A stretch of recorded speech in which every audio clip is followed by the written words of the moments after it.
Welcome to Madhumita's food court. আজকে আমি আপনাদের নারকেল এবং চালের গুঁড়ি দিয়ে একটা বড়া বানিয়ে দেখাবো।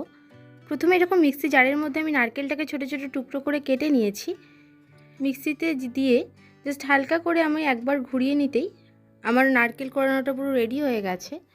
এরপরে আমি নিয়েছি একটা বাটির মধ্যে চালের গুঁড়ো নিয়েছি আমি এখানে 2 কাপ, আর আমি এখানে দিলাম নারকেল কোড়ানোটা, দিয়ে দিলাম সামান্য পরিমাণ নুন, দিয়ে দিচ্ছি এখানে আমি 2টো পেঁয়াজ এবং কাঁচা লঙ্কা কুচি, দিয়ে এটাকে ভালো করে আমি মেখে নেব।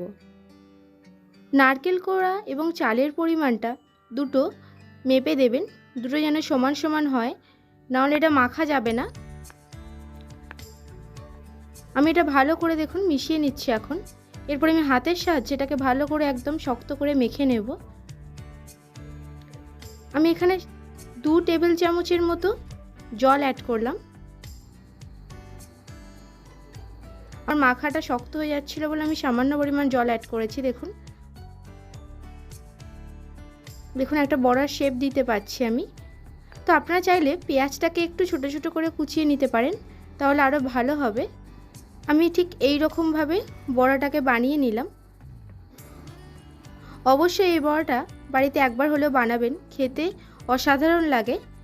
এরপরে আমি এখানে প্যানের মধ্যে দিয়ে দিচ্ছি সাদা তেল, দিয়ে এটাকে আমি শ্যালো ফ্রাই করে নেব। আপনারা চাইলে এটাকে ডিপ ফ্রাই করতে পারেন, ডিপ ফ্রাই করলে এটা বেশি খেতে সুন্দর হয়। তো এটা বাড়িতে অবশ্যই সবাইকে বানানোর জন্য রিকোয়েস্ট রইল।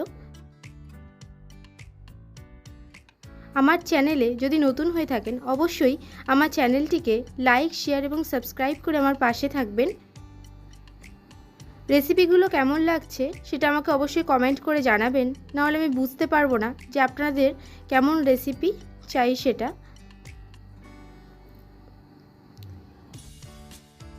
আমি বড়াগুলো 2 পিঠ ভালো করে লালচে করে আমি ফ্রাই করে নিচ্ছি।